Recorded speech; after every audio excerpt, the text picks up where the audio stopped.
ఆ ప్రభు త్యాగం ఈరోజు మనలో ఎంతమందికి అర్థమైంది?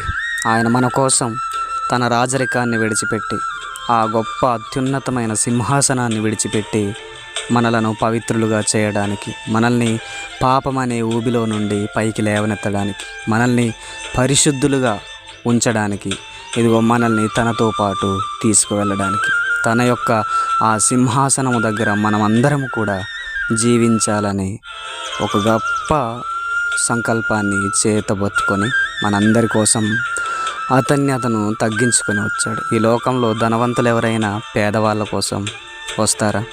ఆస్తి అంతస్తులు ఉన్నవారు ఎవరైనా అవన్నీ విడిచిపెట్టి పేదవారికి ఇస్తారా అంటే ఇవ్వలేరు. కానీ దేవుడు ఆ గొప్ప రాజరికాన్ని, గొప్ప ఔన్నత్యాన్ని, గొప్ప పేరు ప్రఖ్యాతలను అవన్నీ కూడా విడిచిపెట్టి మన కోసం దీనుడిగా, దరిద్రునిగా తనను తాను తగ్గించుకొని వచ్చాడు. ఒక్కసారి ఈ తగ్గింపును తెలుసుకో. ప్రభు యేసుని నమ్ము.